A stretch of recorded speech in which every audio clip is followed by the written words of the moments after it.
Wow. fuzzy windscreen on it, but it's not. What is that again, Arrow? It's a nice photo. It's acoustic is what it is. It's a play. You know what happens is that Native Americans use acoustics to go into a different nation, and their worst enemy, they would go up and tap them on the shoulder to show courage. But it just shows also that somewhere inside their heart there is peace. That's a lovely photograph. Thank you so much. Thank you. What you don't get to see on it is my Ibanez Flying V, and I need to put the Ibanez in there because that thing has been with me since I was 17 years old. Wow. Where are you from? Where are you from? Originally from Billings. No, I was born in Sheridan, Wyoming, but I grew up in Billings, Montana. And where are you talking to me from now? Charlotte, North Carolina. Oh, Charlotte, North Carolina. I've been there. That's a lovely state. Yes, you have been here, man. God, the what you have done with your life. I mean, it's just amazing. It's like you've got this one-way ticket to visit the world. Well, it amazes me too. I got to tell you, I want to thank you so much for dedicating the book to Lisa. And the reason why is because even our family members don't understand the paths that we choose as creative people. Well, you're right about that. She's interviewing me tonight for our book launch, and she read the book and she said to me, "Mom, I didn't know you did whatever. So she's going to say that tonight, and I think that'll be meant for a funny conversation. Oh my God, you've got to post that. Please tell me you're going to film that and post it. I don't know if we're going to film it. To talk to my publicist, Megan over here. Yeah, because it's moments like that where the family gets to ask the questions, and then you get to answer it so they can ask even more questions, because they do wonder what it is that we went through, not only physically but mentally. I think for my daughter, her father died when she was 15, so it was a lot of tragedy for us. I mean, I'd had that time and he'd had that time, and then suddenly he was gone. Yeah. So it wasn't so happy. You know, we didn't talk about it much because it upset me a lot. So it's a different time now. Since I've written the book, I think it's been cathartic for me, and I think it's been informational for her. So when you go in and you write me and Mr. Jones, and when you say it's cathartic, I mean, as a writer myself, I know that once I let something out, I've got to put something back in. What are you putting back inside that heart? Oh, traveling around and having such a great time promoting it. I'm having a wonderful time. Who would think most of my friends are sitting in front of the telly? So is there ever a time when you look in the mirror and you go, oh, I've got to put some makeup on and I want to give myself an image and a persona?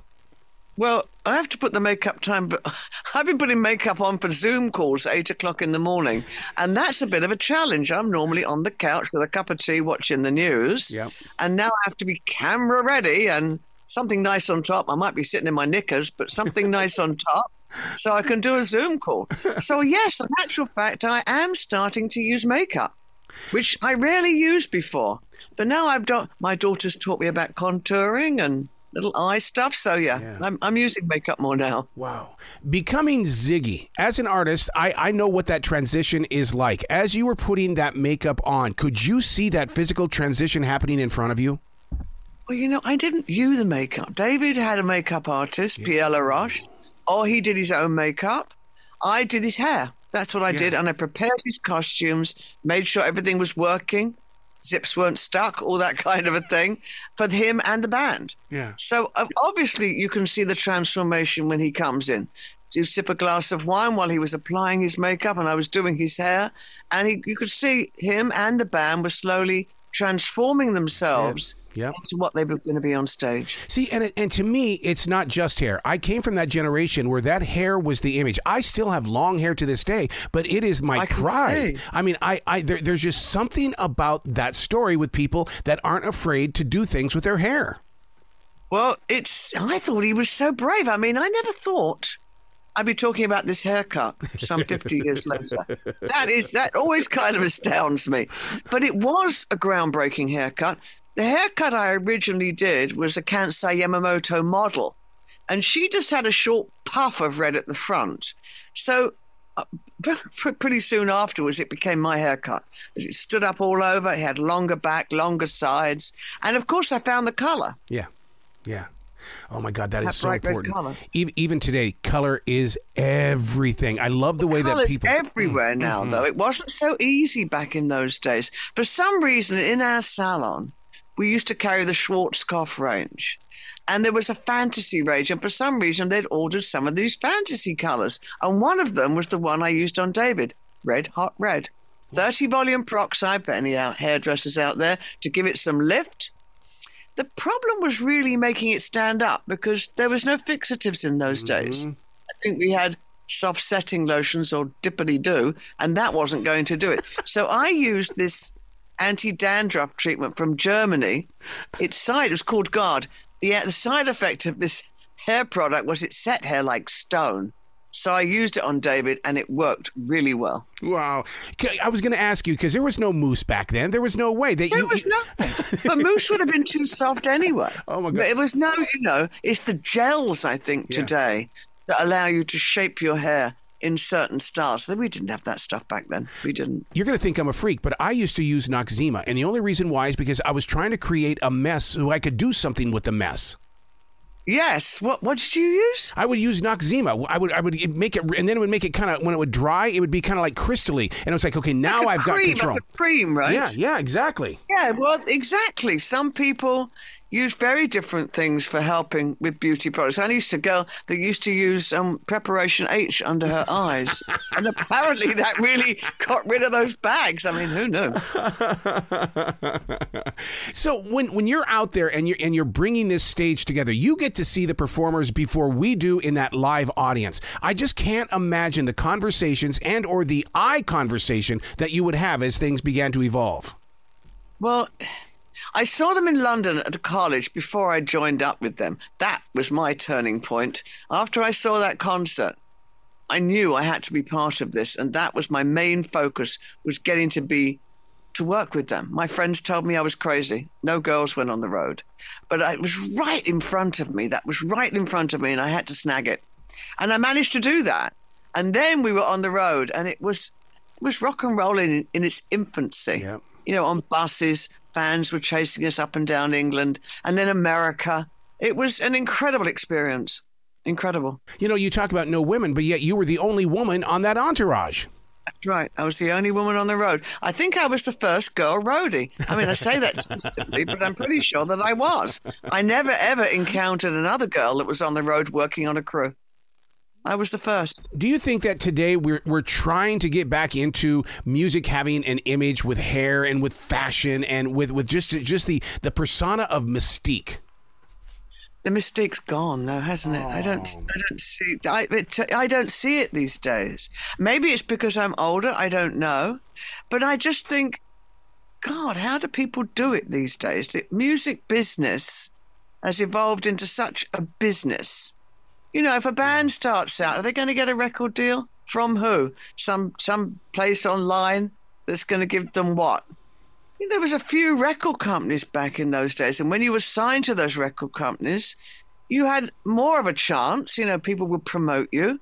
You go out on the road, but you go out on the road today, where do you play? Yeah. I used to live in Woodstock, New York. You know, it had 4 places to have live music. When I lived in Beckenham in England, there was 3 places to play live music. It's not like that today. I don't see it. I don't see music like that. I don't know quite how people groundbreak. I don't know how they break themselves. I don't. You're so right about that, because here in the Carolinas, we have grocery stores that feature live music during the week. That is perfect. That's the way it should be. Yeah. Because people need to cut their teeth on playing in front of people, see what people like. They don't seem to have that. I know in New York they do, but it's a little more bands that have got to a certain level that play in New York City. Yeah. In London, though, it's not really like that. When I go back to Beckenham, I go back. In Camden Town, maybe there's some. It's a very different business these days. When you came up with that hairstyle, you had to have practiced somewhere, and it didn't come out the first time. How did you really say, that's it, that's what we're going with? Did he let you play with his hair? Well, yeah, David was brave. I mean, he was really brave. I cut it. I mean, I cut it that first night, and I was cautiously optimistic. Yeah. But it wouldn't stand up. It just flopped to one side. And he looked like a schoolboy, and I felt dreadful, and he wasn't too happy. But I said to him, David, the second we get colour in your hair, the texture will change and it will stand up. I mean, I was praying I was right. And if the setting lotion hadn't worked, or if the guard hadn't worked, I was going to bleach his hair out white and then put the red on it, because that would have damaged his hair. And that was another way I was thinking I was going to make it stand up. But it wasn't like David was a huge star at that point. He wasn't. Yeah. He was still playing at the local pub. Yeah. So it wasn't like I felt I was so much on the line. I wanted to make it work because I wanted to remain in that circle and be his hairdresser. But I did make it work. Don't you miss those days of being in those pubs? Because to me, there's such soul inside those four walls. And then when you get into the arenas, it's like, okay, no walls. It's an arena. What are we going to do? Well, I mean, I think people do actually compensate for the arenas. Taylor Swift, Beyonce, yeah, right. Those huge bands, they do put on. And you do have those big screens. Of course, we never had screens, so we could never see... You know, when that transition from arena, from, you know, regular rock to arena rock, they were just little twigs on stage, weren't they? No one could really see anything. Right. So I think they've compensated a lot for that by having the big screens and by these light shows. And we had dried ice. That was the best thing that we had. We had much more than that. So it's just evolved into something else. Oh my God, you bringing that up. That's exactly what we would do inside trailer houses and all these little private parties that we would bring the music to. We would use the dry ice. We would screw up our hair. We'd put junk on our face. And it's because of people like David Bowie. That's right. That's right. Yes, wow. It was. Wow. David Bowie was definitely a groundbreaker. And I happened to be along with him. So, yes, I had a wonderful time. Wow. The photograph of you with Ziggy, that should be framed on everybody's wall, because that to me is a collaboration of music that people do not ever get to see. Well, that was backstage, and it was a Mick Rock photograph. My darling Mick Rock, who died a couple of years ago, somebody else that's no longer with us. Mm-hmm. But he was a really, really good friend of mine, Mick, and he did many, many wonderful photographs of David and the band during that time. I got to spend some time with Mick, and I'll tell you what, that man, he talks in real deep conversation, and he's got a purpose and a plan, and he was just so amazing as to what his eyes had to do before it reached us. Absolutely. He was an incredible photographer, a real artist. Wow. So I'm so jealous of you in the way that you caught the Beatles at the age of 14. I caught the Beatles when they were solo performers. I wasn't moved by the Beatles, but yet I was moved by the David Bowies of the world. But how did you change at 14? Oh, it changed me completely. I think I was lucky, you know, our generation. My generation were the first generation that didn't go to war. Before us, there was my parents went to the Second World War. My grandparents were in the First World War and the Second World War. That's where they spent their formative years, killing people or driving people to their planes or waiting for people to come back in their planes that they didn't come back. So their world was very different to mine. We had the Beatles, the Rolling Stones, fabulous fashion, and the pill. So our generation had a whole different thing. I mean, I remember thinking that there was going to be no bigger gap between a generation of me and my parents. Well, of course, I was completely wrong, because computers, AI, all the things are different now. They were just as big. But we were the first generation that didn't have a war. We were the first generation that had a lot of live music.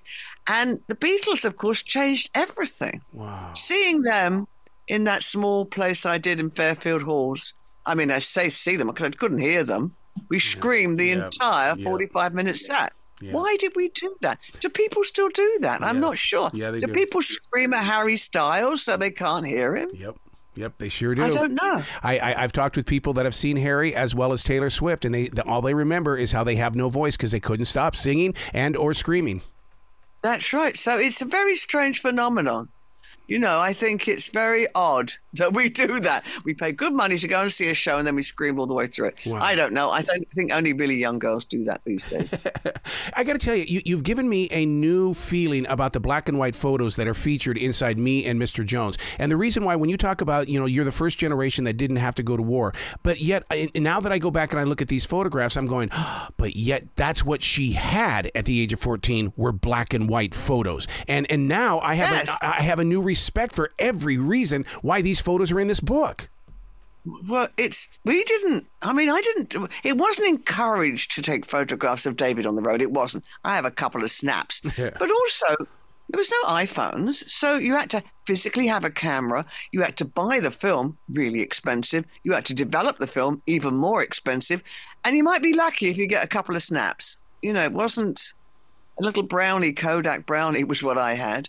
So no one took, I mean, I didn't want to be uncool. I'm not going to be taking photographs. It would have been completely uncool. We had designated photographers, not just Mick Rock, but Lee Black Childers. He also took incredible photographs.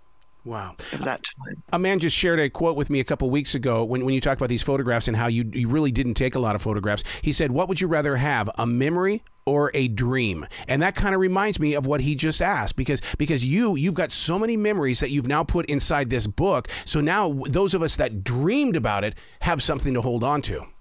Yeah, I think, you know, when you go to a concert now and you look at people holding their iPhones up. Oh, horrible. Yep. Why do you want to look at your iPhone if you can look at a performer? I would prefer not to see the iPhones and have the experience. And the last time I saw Bob Dylan in New York, phones, we had to leave them outside. And I was never more happy, because then you can get immersed in the music and enjoy the show instead of watching someone's bloody iPhone in front of you, which I find excruciatingly annoying. Would you say that Adam Lambert is the closest thing to the fashion world of Ziggy?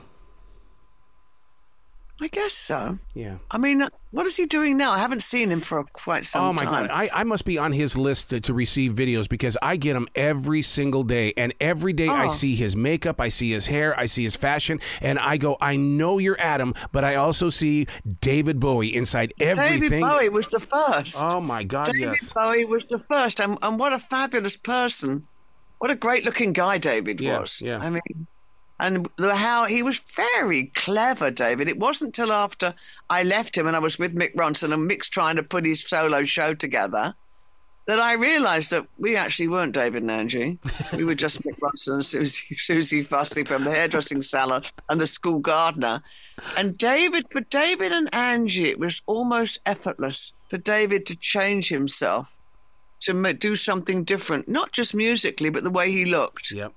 Yeah. He could do it easily, and it was not as easy as one would think. When we tried to transform Mott the Hoople, oh my God, we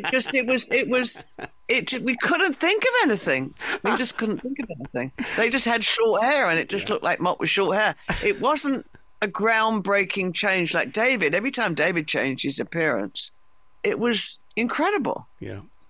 Where can people go to find out more about you, Suzi, and give you a ton of love? Well, I mean, I have my Facebook page.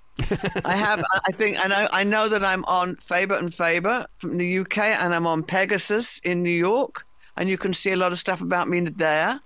And through listening to people like you, that's when you can find out more about me. Well, you've got to come back to this show anytime in the future. I love the way you can share a story and you put so much heart into it. Thank you so much. It was nice to talk to you. Well, you be brilliant today, okay, Suzi? Thank you. My opening tonight in New York. My New York launch is tonight in New York. And your daughter's going to interview you. So go. You've got to film it. She is. It's funny. It's funny. Well, it's just that some things, when she read the book, she was like, Mom, I didn't know you did that. You know, it's just something that hadn't come up until now. She read the book and she's like, Mom, really? It's a bit like that, you know. Yeah. Well, you have a great time tonight, okay? Thank you so much. Thank you. And thanks for today.